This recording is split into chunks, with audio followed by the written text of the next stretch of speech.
Everything else that's going on YouTube right now, it's clickbait. So our show's the best. It's not clickbait. We're going to get deep.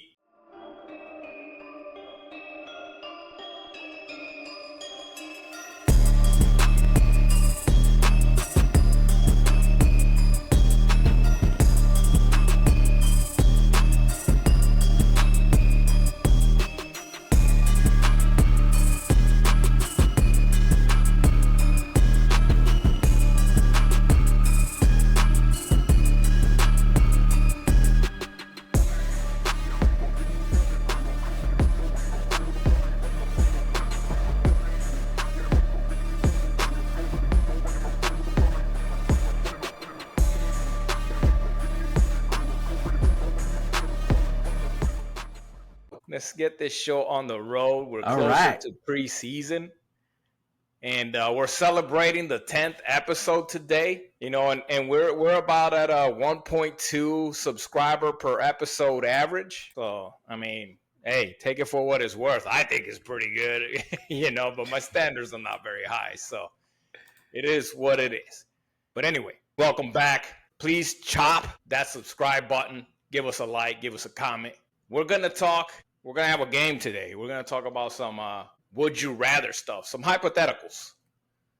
And just think about, kind of get deep into our real thoughts about the team. So, I kind of formulated some questions that we're going to ask and answer ourselves, just to get our little noggin kind of, rolling and think about some deeper stuff than just, the stuff that everybody else is making up on the internet right now, which is, just clickbait. Everything else that's going on YouTube right now, it's clickbait. So our show's the best. It's not clickbait.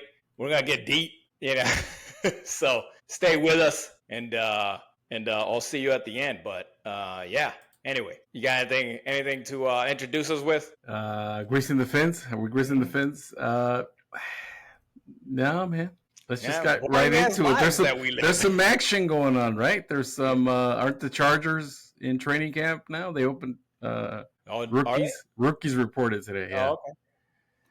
Sure. Yeah, I had no idea. Yeah, I mean, like I said, preseason's coming up, and we want to get ready for that. And we have some aspirations of maybe going live for the game, so you guys could join us while we watch the games. Hopefully, testing that out in preseason and stuff like that. So that'd be pretty cool. Get our reactions, talk a little bit of crap with each other on the chat, and whatever. So it might be pretty fun. But let's get down to a little bit of business.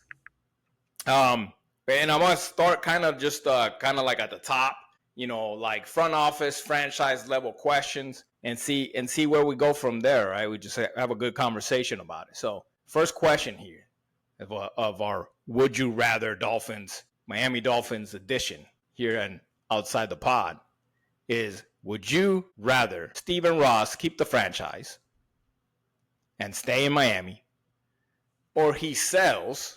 Because I know a lot of people would like another owner, but the new owner moves the team elsewhere, out of Florida. No, man. First of all, I don't think it's gonna happen. I don't think it would happen, right? But hypotheticals here, man. We don't get too serious. All right, let's say they move. So I remember when St. Louis moved to Phoenix, right? Yeah. St. Louis moves to Phoenix. I think. I don't know. Yeah, it doesn't matter. The Cardinals moved to Arizona. Do you think there's still Cardinal fans out in St. Louis? No. I don't think so. Maybe it's over. The old ones, I don't know. It's over at that point. Yeah. It's no longer the Miami Dolphins is what you're saying. Exactly. Like when the Browns moved to Baltimore. Okay. Same thing. The Browns moved to Baltimore, became the Ravens. Nobody was fans of the Ravens at that point. Maybe a few stuck it out for a little bit. But then it's not the same. They became the Baltimore Ravens. It's like this. It's like a different team. We'd have to hear it from them, though. Huh? We'd have to hear it from the Browns fans. I really don't know. Browns fans chime in right now. Browns fans, go comment and say what the hell happened. If you were around, did you guys follow the Ravens and then come back to the Browns once the Browns came back, or that's a good question. I would say about 99.9% of it probably came back when the Browns, when they got a team again as the Browns. I'm pretty sure they came back why would they stick as a Ravens fan at that point? You know? Right. And Well, so I don't know. way. I'm not even from South Florida, right? But there's something about the tradition, the lore of the Miami Dolphins from top to bottom. You know, the team, the cheerleaders, the stadiums, you know, the old Orange Bowl and the muddy mess, you know, and everything, all the change has been going on, but it's still the same right. Tradition, still the same lore. The 72 Dolphins probably, you know, they won't be celebrating every year because now they're the, you know, Oklahoma Cowboys. I don't know what the hell are they going to be now. You know, once the team is moved, you don't want to screw that. I wouldn't know who would, you know, maybe South Carolina somewhere. I don't know who would take them, but either way, let's say, you know, like the way I saw it was, you know, who, like, to me, it doesn't matter, right? Because we're not in Miami, we're not going to the games. But I also agree with you that there's like a level of history there that's kind of like, man, it almost like it would get erased, right? If they went to, like, they came here to Virginia, where I'm at, let's say, and they're the Virginia federal workers or whatever, and terrible name. Yeah, like all that history behind it's almost like you'd kind of erase Dan Marino, you would erase the 72 Dolphins, and almost like it would feel that way as Miami fans, I think. And and maybe that team just wouldn't have that same, like, you know, like I might actually not become a fan of a team that moved out. So when you would think if you know, people that know us, or, you know, people that know us, like, not being from Miami and being Miami Dolphin fans, they probably would be like, they would think that maybe we don't give a crap. They're looking at us like, why would you care? I mean, you're not in Miami. You don't even go to the games there. Like, what does it matter? But now, see, asking this question, that's why I kind of like the game. It kind of makes me think a little deeper, and it's like, yeah, but the history will kind of be erased. I feel like all of a sudden Dan Marino didn't exist. You know, yeah, how much two Dolphins didn't exist, you know?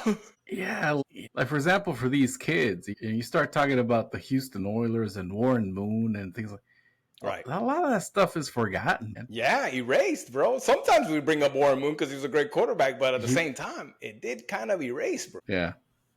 I would have a hard time, and I think that if you lived in a place where a team didn't exist, it'd be harder to move on to a different team, you know, because if they move to Virginia, you'll probably still pick them up just because, you know, you just live there, I live whatever. Here. But you know, if they move somewhere else where I couldn't give a rat's ass, you know, like freaking Portland or something like that, right? Then there's a team here. The Cardinals are here. You know, I don't care. To you wouldn't care, but I'm here. I'm close to them. Why would I? I don't know if I would be rooting for Portland, because they wouldn't be the Portland Dolphins. It would be something else, and then I would be.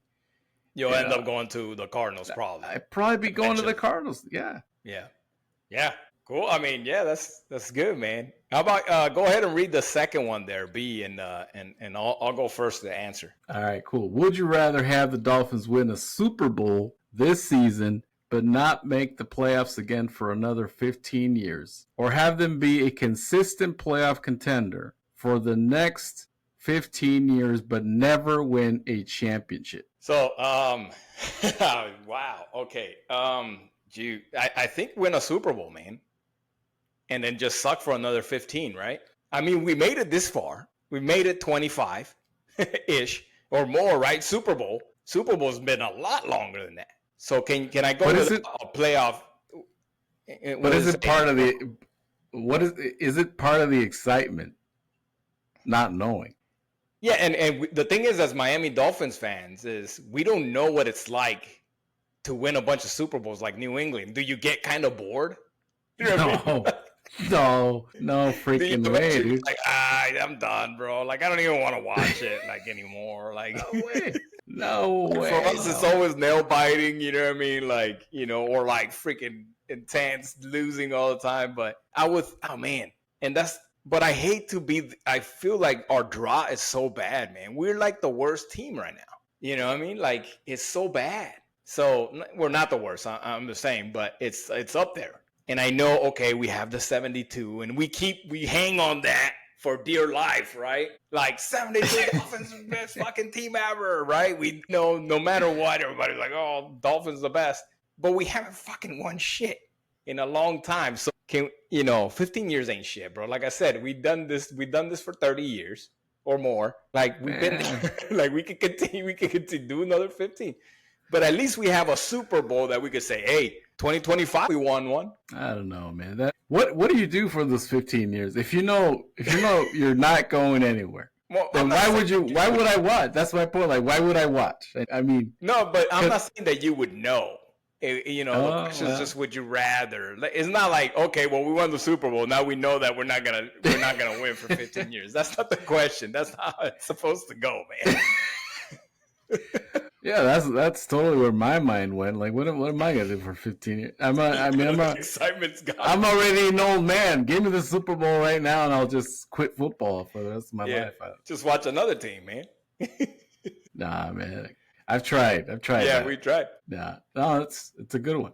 It's a good question. I think I would take. Oh man, I don't know. If I don't know that that's gonna happen, then yeah, you definitely take the Super Bowl now. And in the next 15 years, you might not get it for a while. Yeah, and that's the thing, right? The last time we went was 83. No, 85. It was a 84 season, so it was an 85. And so that's 40 years ago, man. So 15 years is nothing in Super Bowl. In the Super Bowl world, it's nothing, man. It's nothing. So I'll take it now. I'll take it now. You're taking a Super Bowl? Yeah, if I don't know. Like, that's the caveat, right? Right. You told me. If I don't know. Because you want the excitement there. Yeah, absolutely. So this is not us knowing the future and then, okay, we won the Super Bowl. But now we know, like I said, we're not going to know that we're going to lose 15. We just are. I'm just saying, hypothetically, right? So, cool. Anyway, going on to the next. And, okay, still kind of in the franchise looking in. Remain with current logo / uniform. Or go back to throwback full time, and if so, which throwback? Oh, man, I want to go to the 80s throwback. I would say, right? That to me is the best.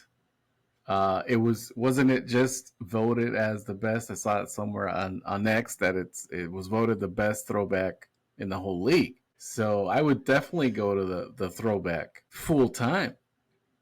Those are beauties, man. The newer uniforms right now, yeah, they're okay.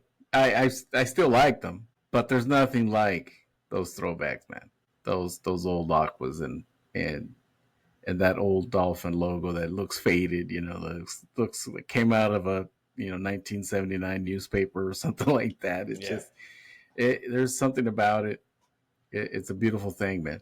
Yeah, just the stripes on the sleeves, the colors. Yeah, the dolphin and with the sun, it just seemed brighter on the white helmet. I mean, we still have the white helmet, and I was excited when they came out. What was it, like 2012? What was it when they came out with it? It doesn't matter. When they did come out with a new one, I was excited because it's new, it's something new. Yeah. You're like, oh, cool. Maybe we, I don't know. Maybe we win a Super Bowl now, And that's the thing. If you have something for so long and then you put something in new, that's always exciting. We don't get to see the throwback that much. Maybe once or twice a year, and so that then you start missing it a lot, and you want to see it more. And I suspect that if we bring it back, that in a couple of years, 2-3 years, they're like, okay, bring the other one back, bring the new one back. And that's just how it is. That's just how it is. That's just how it goes. I honestly think now that I've sat on the new one for a few years, I don't like it at all. I don't like the way the Dolphin is. I don't, yeah. I would go back to the one in the 90s, the one you have behind you there. I would even go back to that one full time. Instead of the one we got now, instead of the new version. But for sure, I agree with you as far as the 80s one, basically the original one. Excuse me. I'm always doing this podcast right after I eat and like burping food and stuff. Anyway, yeah. So I think I would prefer any of the previous versions of the Miami Dolphins uniforms to the one now. So yeah. Go ahead. Go with the next one. All right. Moving on to the front office, right? Would you rather Chris Gear be fired in 2025 if no playoff? I can't. My thing is blocking it. You got it? You want me to read it? If 2025 is a no playoff or he remains another year for continuity.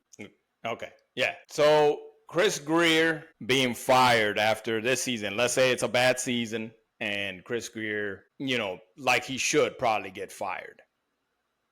Or continuity. He sticks around just because we kind of still like the roster, and he sticks around just because if he moves, then maybe a lot of the other stuff kind of falls apart. And we're looking at a rebuild again, right? So that's where the question's kind of like, you do think about it a little bit, especially from the Stephen Ross standpoint. It's like, do you want to kind of start all over? And we've talked about this in previous episodes, but I want to say just if we have a bad season, I'd say fire him.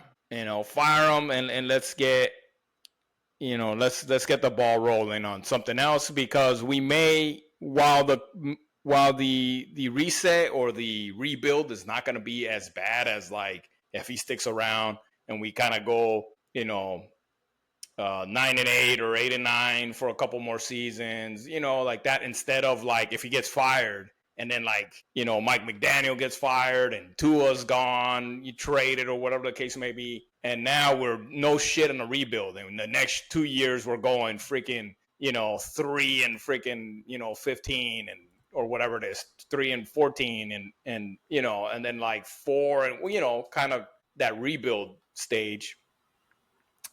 That's where you kind of start thinking about like, do I really want to go through that? But at the same time, again, we can't continue doing the same thing. We need to find somebody. We need to find that 180 that we need. Sometimes we need to, shake it all up and start anew. And hopefully that works. I know we've done it several times, and it hasn't worked. But at some point it's gonna hit. At some point they're gonna make the right decision. I'm envious of the Washington Commanders right now because it seems like they did. You know what I mean? Because they were kind of in our situation. We got just a bad franchise, and now it seems like they grab a new owner. They grab a GM that looks like he's refreshed, ready to go. He looks like a salesman. You know what I mean? He's probably pitching sales every freaking day. Get you, fire him. Get you a used car salesman, like a good one, and let's start making some money, man. Yeah, I appreciate what Chris Greer has done. On paper, it looks like he's got an idea. He's got a plan, sort of. Because if you look at what he's done in bringing McDaniel and bringing Tua to kind of fit that offense and things like, I could see where his mind is going. On paper, looks good. On the field, it hasn't translated. You see flashes of it. You see what kind of he wanted to build, but how many chances are you going to get to make it all come together, right? And that's the thing. I think in the NFL, your boss as a general manager, your boss is the people that are going to the stadium, right? The people that are watching the games. And at a certain point, that has to dictate what you're doing as an owner, as a GM. You got to make a change here. If there's no playoffs in 2025, you got to make a change. Whether he's going to do it or not, right. I don't know. Again. That's another thing, because it looks like they have a good relationship. Yep. It looks like I said, Chris Greer's probably funny, man. It looked like they're buddies, and everything.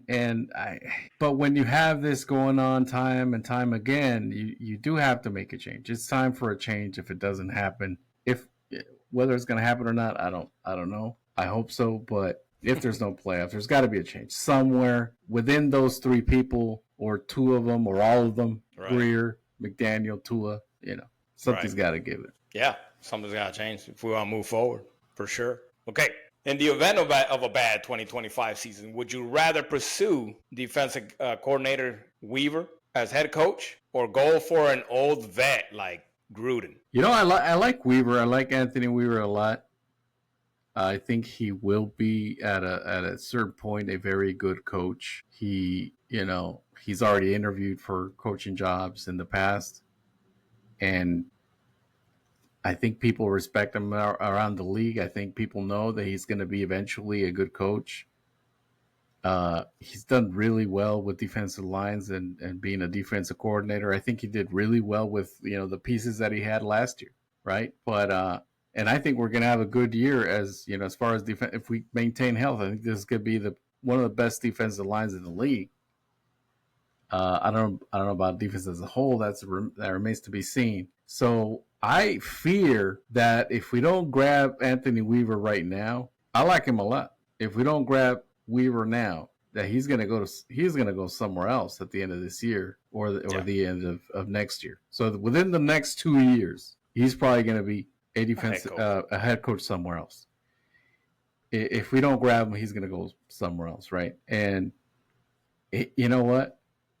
He's licking his chops right now. He's looking at this defense right now. His defensive line can probably get us through a lot of games. He's looking at this, man. If I can maintain a pretty good defense with what I have right now, that's a awesome coaching job. Then he's going to be a shoe-in a lot of places, man. So he's probably saying, if I can turn this around with the pieces I have, and I may Minka is another Pro Bowler, and Phillips is healthy, and he got 15 sacks, and Chop got another 12, and he's probably going to leave if we don't grab him. I think even if we do win this year, he's probably right. Oh yeah, he's going to leave regardless, I think. Yeah. So if the defense holds up, yeah. So in part of me says, yeah, just suck for Weaver at this point. Part of me.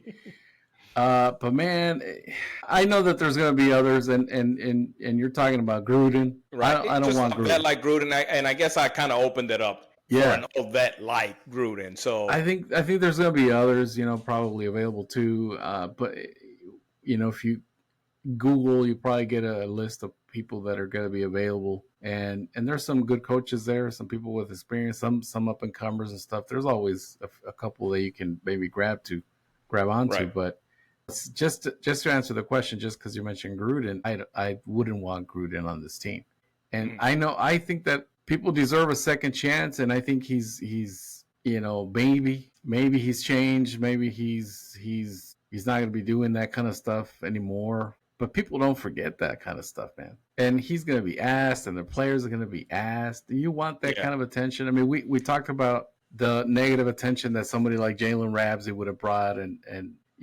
something like that. And this is going to be some of the same stuff. And I don't think neither Ross or Greer want anything to do with that, especially Greer. Yeah, the way I saw it was, or the way I think about it is, a lot of times is we kind of had a bunch of like first-time head coaches the last few rounds of head coaches that we had. And that's where I guess have PTSD, right? I will kind of maybe try out a vet and see if that kind of works out better. And I know we have in the past, like Jimmy Johnson and Wanstead. Yeah, but and to be honest, and to be fair to them, they didn't do that bad. When you look at it as a whole, Wanstead, Jimmy Johnson were still good coaches here in Miami. Yeah, they might have not have had a complete team, but they were still, I believe, good head coaches. I mean, Jimmy Johnson's a Hall of Famer. So, and that's kind of where I'm kind of, skeptical or a little bit refrained from trying to get maybe a brand new head coach again. Weaver seems like he's got a very good head on his shoulders just by listening to him talk. He seems like he's very no nonsense coaching. Like a lot of the defensive coaches are, right? They're a little bit more rough around the edges. They get what they want. They out of their players. So that's why, Weaver is kind of a little different than the last few coaches that we've gotten that were brand new head coaches. He would be a little different, I would think. But like I said, it still kind of makes me a little bit scared to go for a brand new head coach instead of somebody that has experience, and not necessarily Gruden, but whoever, maybe some other ones that maybe Belichick. What's that? Belichick, sure. I mean, he's getting up there in age, but I mean, I'm sure he still has a great mind for football. He seems kind of healthy in that respect, right? He doesn't seem like he's been losing his mind yet, but Yeah, Belichick would be one that you would bring in for if you already had the roster complete and he likes it and he's ready to come in and probably compete for a championship right away. So anyway, that's kind of just my thoughts on the whole thing. I do like Weaver for sure, but like I said, I'm kind of a little hesitant to go for a brand new head coach. But I would go for Weaver if we have a bad season. And they should fire Mike McDaniel as soon as the season is not going playoff direction. Fire him, boom. Grab Weaver, make him interim, and that's when you start evaluating. It makes so much sense to me. It's like boom, later McDaniel, you didn't cut it. Weaver, see what you got, and that's it already. He starts his interview right then and there. You know what I mean? He's got a half a season or whatever it may be to interview for the job. Yeah, sure, maybe he's going to lose more than he wins because it's his first time and, he just got thrown in the fire. But does he have the ability to improve? Is he making the right choices? Is he adjusting his defense to the offense? Is he managing his players correct? All that stuff. You're making that evaluation, and then you offer him the job at the end.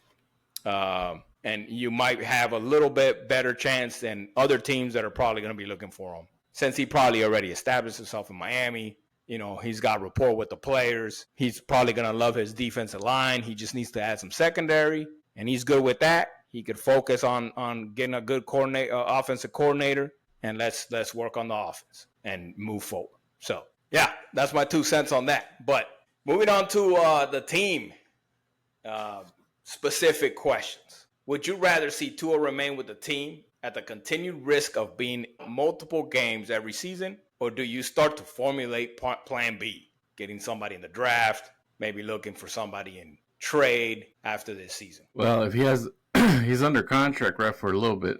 So if he goes down with an injury this year, if we think what's going to happen is going to happen, because we talked about this, if he goes down with an injury and we miss the playoffs, that's still, to me, is going to require a change at the top, right? So you're going to bring in a new coach, you're going to bring in, and that person is probably not going to want, they're going to want their own quarterback probably. Yeah, so, especially if he's concussed all the time. Yeah, I like the guy. I like Tua. I love him, man. He, and with this offense, nobody can run this offense. Nobody else can run this. And so there is something there that I wished that we could have gotten maybe the other one or two pieces that we need to make this a contender year in and year out, a perennial playoff team. There was maybe a couple of moving pieces missing, plus the health of Tua. If it wasn't because of that, man, this would be a totally different team. And the only reason I'm saying this is because I do respect Tua. I do like him a lot. But man, if you're injured every year, then it's not going to work, man. It's not going to work. And probably you got to quit if you get another concussion this year. So yeah, I would rather see a change than continue with this every year where he's going to miss a substantial part of the season. I at a certain point you got to go, you know what? We tried it. Been there, done that, and I have a paper bag over my face after all that. It's because we suck. Yeah. You would hope that Tua would basically retire if he got another concussion, right? Yeah, and not force the team to sit him or have them to try to trade him, which is not going to happen. Who's going to want? Maybe somebody will want him as a backup. Maybe, I don't know, but who's going to want like that liability? Because at the same time, like the NFL might even say, "Hey, do you need to retire?" Because it might look bad against the NFL if he gets another concussion and we continue to play him, right? How is the world going to look at that and the NFL as a sport where like this dude's going to continue getting concussed and we just keep putting him out there? Like, hey, go ahead and keep playing, bro. Like, you know what I mean? So if it is a concussion, this is specific to the concussion, then yeah, but he needs to hopefully he's man enough to just say, okay, I'll retire. That way the team and the franchise can move ahead and be able to get a new quarterback in, because otherwise, like you said, yeah, he's under contract. He's a definite cap hit. So it'd be hard to at least get a free agency. Maybe you can get somebody in the draft, but I mean, still. If he's not retired, that means that now you got to face him and go face to face with him and say, hey man, we're sitting you. You're gonna be third string or you're gonna be whatever. Like, if you don't want to, if you want to continue with the team, you're not gonna start. So if it's something else, if it's a different injury, I think if it's something new, then maybe you kind of shake it off. But if it's like a hip again or a knee or something lower limb where he kind of has problems already, yeah, it's another thing. Yeah, we need to move on. Whatever needs to be done to get another quarterback. And like you said, I think quarterback's a great quarterback. Quarterback's a great Tua, but yeah, I think Tua's a great quarterback. I don't hate it that he's in this team. He needs to stay healthy. This team is much better with him, 10 times better with him. And I think he has the capability of going far deep into the playoffs. Staying healthy as we talked about. So, yeah, that's that. Go ahead and go to the next. All right, the next one is, would you rather, and this is, again, about the team. Would you rather the team add a serviceable veteran cornerback or an elite left tackle? So left tackle right now we got what's his name? Patrick Paul. And I mean, I guess it's yet to see. And we talked about this before too, right? He's kind of obviously second year. But I think nobody's really projecting him to be an elite. And I think there is, maybe some want there of like, if there's one that's available that you grab them and throw them on the offensive line. I think the trenches are very important. But I'm going to go with cornerback at this point, just because we don't have, they could come out and ball out. I don't know. But I doubt it. I think, a good serviceable cornerback would be almost complete the team. I think we could make it work with I forget his name again. Patrick Paul. With Patrick Paul. Jesus Christ. With that tall motherfucker. Yeah. So yeah, Patrick Paul, I think we could make it work with him. And I mean, look almost every day I'm looking at the roster and like the line looks okay. I mean, it's not elite. It's not going to be probably top 10, but I think it's going to be in the middle, and I think that's enough. So let's go cornerback. Yeah, this question's because you need both, right? To me, I think you need both. Well, yeah, I know, but the question is either or, man. No. But hold on, listen. Let me tell you why. I think we need both. So it's like telling me, do you want a Snickers or a Baby Ruth? I want both, man. Give me both. Yeah, I need both right now. But you only have money for one, bro. Yeah. No. I get you. If I only had the choice of one, man, I would probably have to go offensive line. Because I think we're in a better shape on the offensive line as far as starters are concerned. I don't know, but the last couple of weeks on this podcast, I've been a little bit more positive. I started off really negative, but now as the season is coming, I'm getting a little bit more excited. Yeah, I don't know. I don't think we just don't know how to make up our mind. I think that's what it is. Well, the thing is, we have to start. This team sucks or this team is good. Well, no, I made up my mind now. Okay. Like, I'm in preseason form. I'm excited about the season. I want to see what they got. I want to see what this offensive line is how's it gonna come together. And I think if we're still projecting, I think, right? Oh, Jonah, Drew, Daniels, Jackson, right? To me, that looks pretty good, man. To me, that looks pretty good. A little bit above average, I would say. So not necessarily in the middle. To me, I project them a little bit above average, right? But the depth is where I get scared. Right, we got Eichenberg, man. Yeah, we got Eichenberg. He's going to do the splits every time he's pass blocking. Yeah, that's the scary part, because I think there's a lot more injuries to have in the offensive line, right? So I gotta go offensive line at this point, even though it looks better to me on paper. You look at the projected starters, and you look at the projected starters at corner, and you say, like, what, are you crazy? You got to go with a corner here. You got nothing.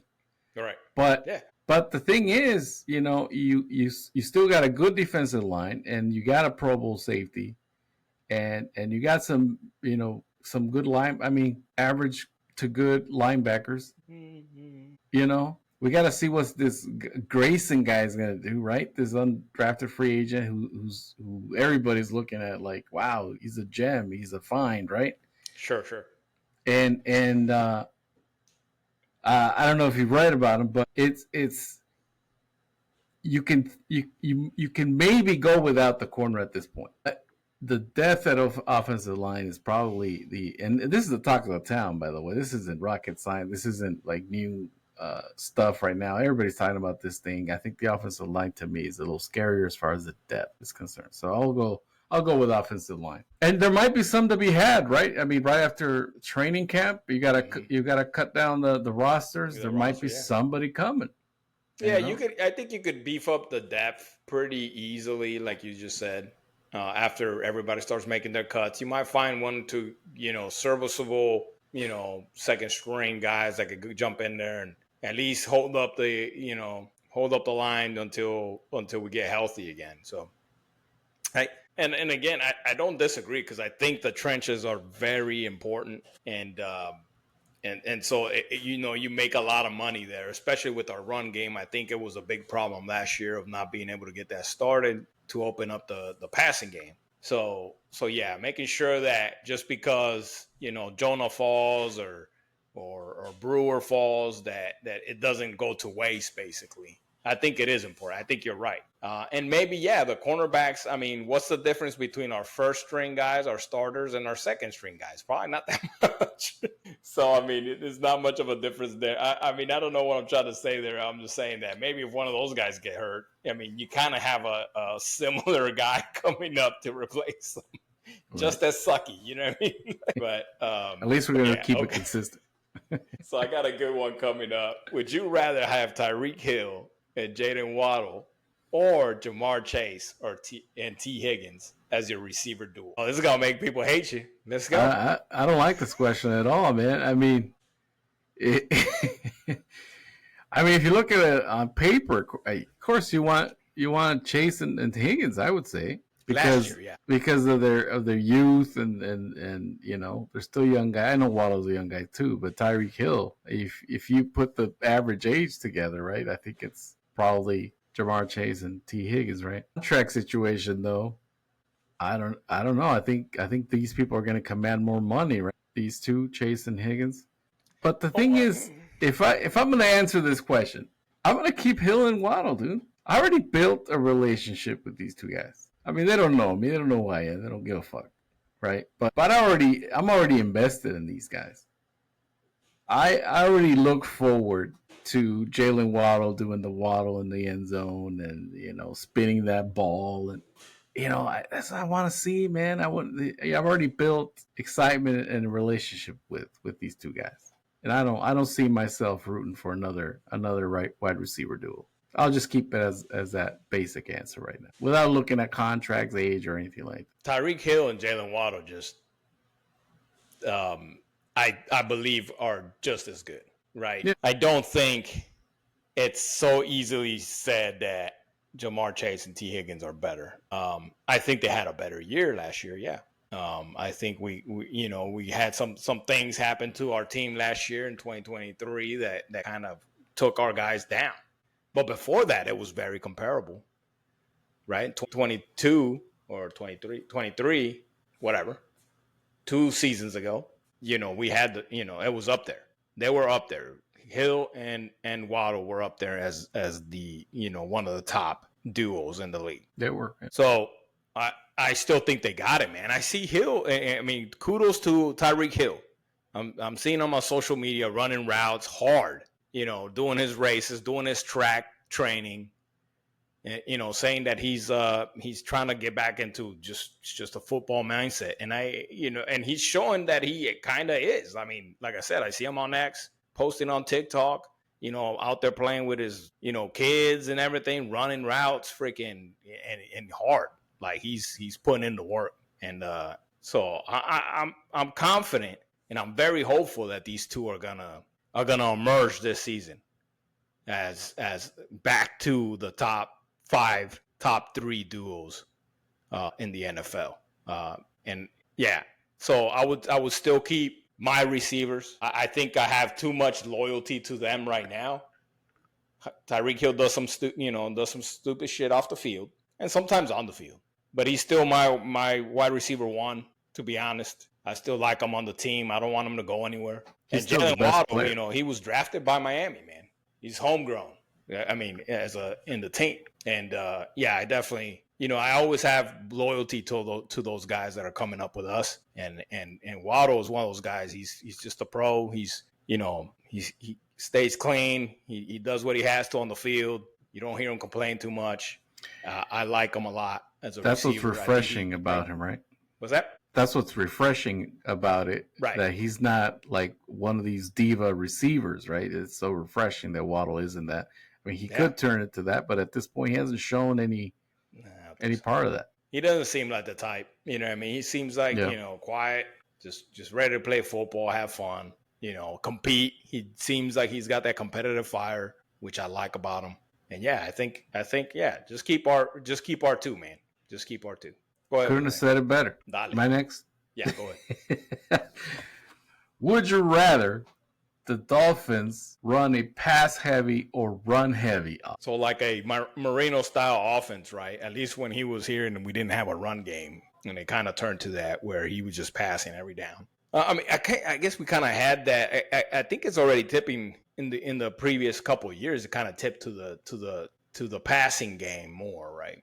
I prefer a run game heavy offense just because that time that you do have that play action, it's just going to surprise a lot more. I mean, they used to run it a lot more back in the day when we first started watching football, or, towards the middle and we were watching football where our type of quarterbacks were among the league, with Elway and Montana and Dan Marino. Those guys, I think, use the play action a little lesser than they do now. So it was a lot more of a surprise. And the plays were, I don't know, it just came out a little better. I don't know. I guess I to answer the question, I want to say run heavy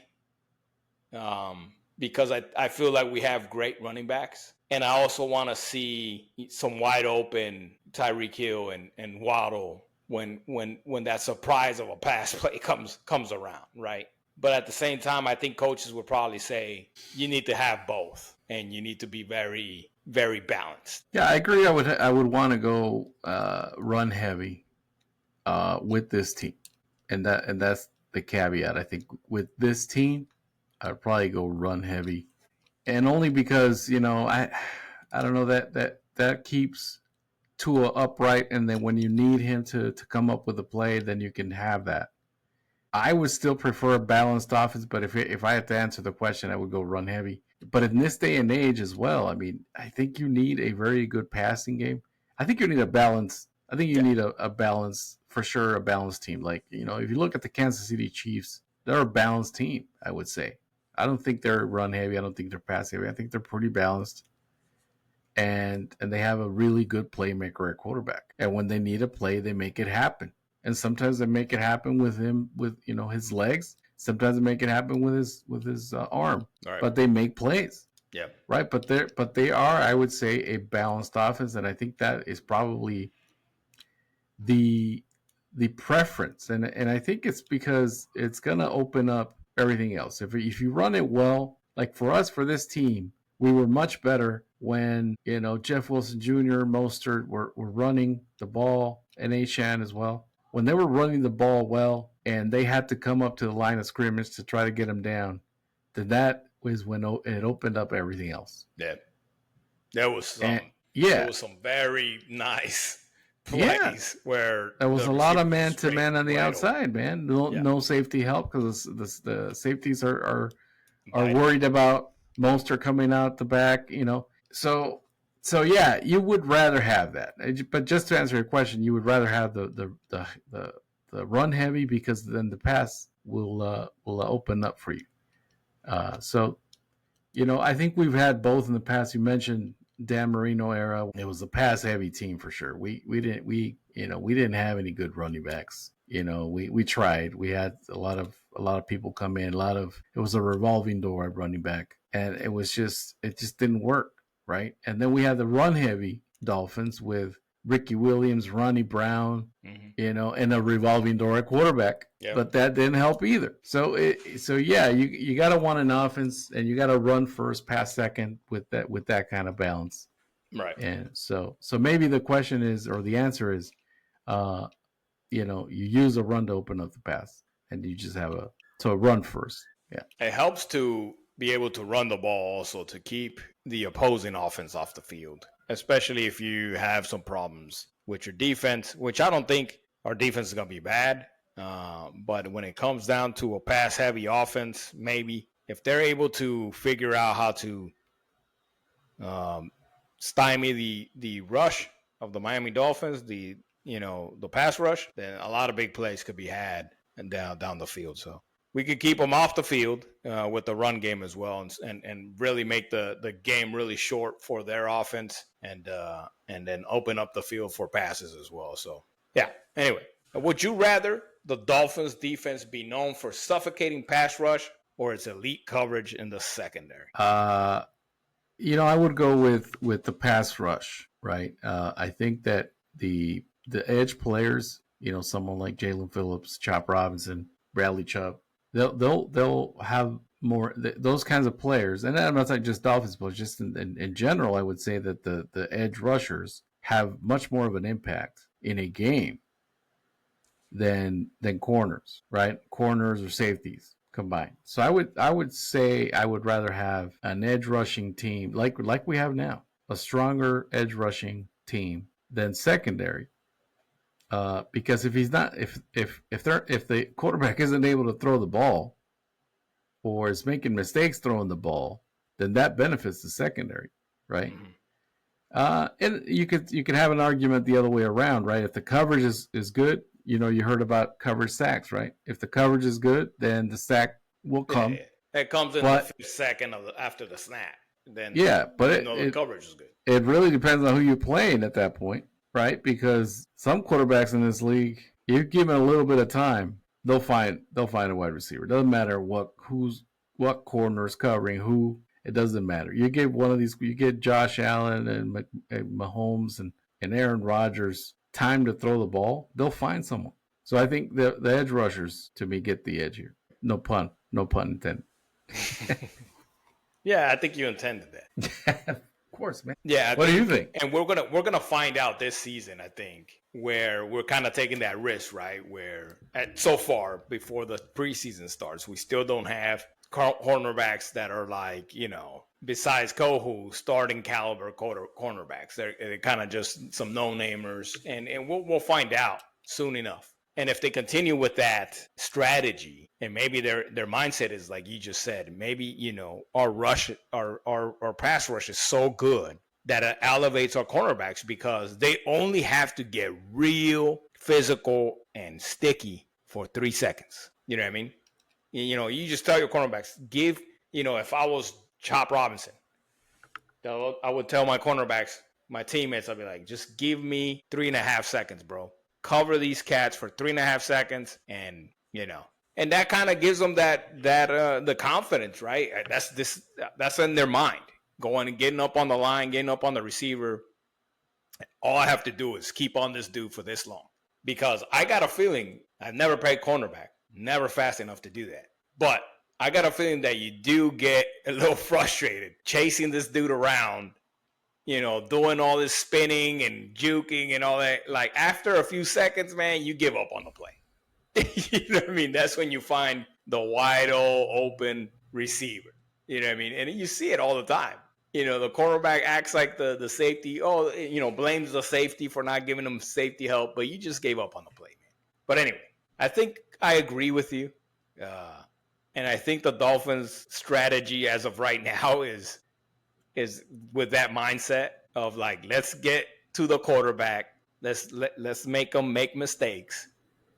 And we'll elevate the cornerback play in that manner. Yeah, we're really going to have a choice, right, this year. because that's all we got. Right, exactly. It's a defensive line. Well, maybe they went with that mindset to begin with, right? Like, you know what? Everybody's like, hey, get a cornerback. They're like, don't worry about that, man. We got it covered. Defensive ends are gonna do all the work, And maybe they have enough confidence in Storm Duck and Kader Kohu and whoever else is. I can't think of them right now. Maybe they have enough confidence in those guys to be able to cover for 3.5 seconds, 4 seconds, and at least close enough to where 9 times out of 10, or even 5 times out of 10, they'll make a play on the ball. The percentages are it's hard to be a cornerback. I think I always thought this. I try to give them that benefit of the doubt. It's a very hard job, man, to be a cornerback. You're talking about the speediest dudes that you have to keep up with, and you're the one that has to anticipate which direction they're going to go, anticipate the route. The wide receiver doesn't have to do that. He just has to go full speed and do the juke, do the move, and go to his position.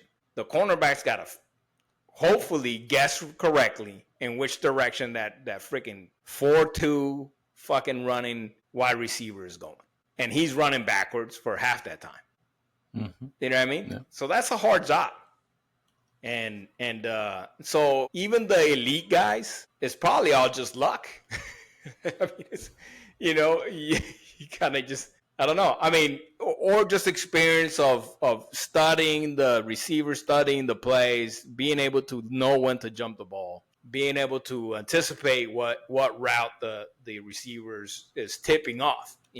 I'm sure they tip them off. If you got to do your homework as a cornerback, but like I said, still probably one of the hardest jobs on the field, especially because you're gonna get shitted on by podcasters like us if you're Noah Benogany and you suck ass, But at the end of the day, kudos to Noah. That's a fucking hard job, man. It's a hard job. Poor Noah, man. We talked about him like 2 weeks in a row now. Leave him alone, man. Not team anymore.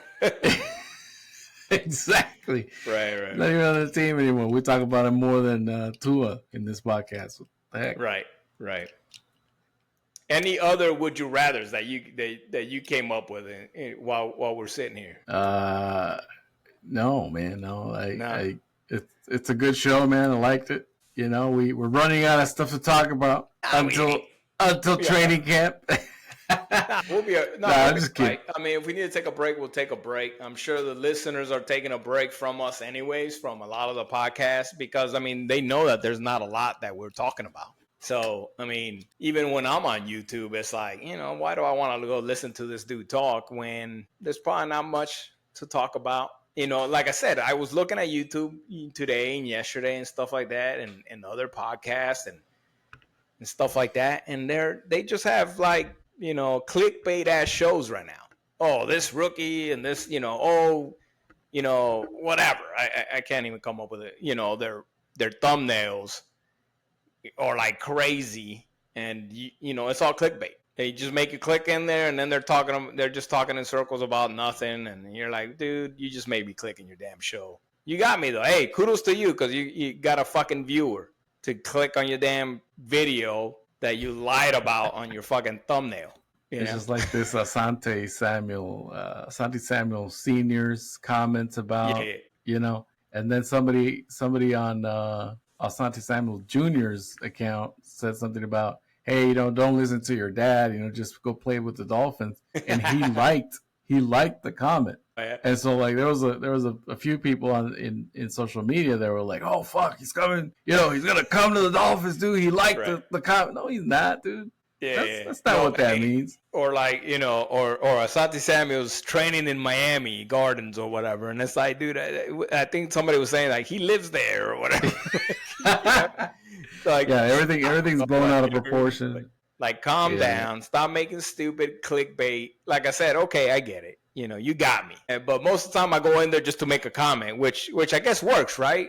Bad publicity is good publicity no matter what. I go in there and make a comment. Thanks for the clickbait, asshole, or whatever, But like I said, hey, they get a comment on their freaking video, so whatever. But anyway, if any of the listeners out there, which we got 12 now, yeah.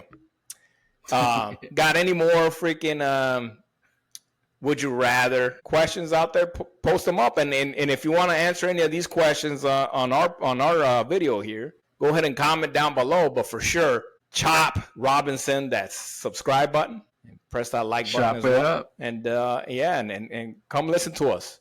Spread the word. We're, like I said, we're the new hotness, the new. And we're gonna be here at least once a week. And like I said before, once the preseason comes around, we're probably gonna do some live. Hopefully, we're gonna test that out with the preseason, where we're kind of just watching the game with our audience. So come and join us for that, and we'll see how that works out. And then if it's good, then we'll extend it towards the season. And I'm telling you what, you guys are gonna have fun watching me watch football because I get worked up about this team. Man. We're gonna break shit. Yeah, we're gonna break shit. Yeah, I break stuff. So anyway, I appreciate y'all coming out and listening to us. Hope to see you next time. But from outside the pod, and Daniel and Jules, see you next time. Fins up. Fins up.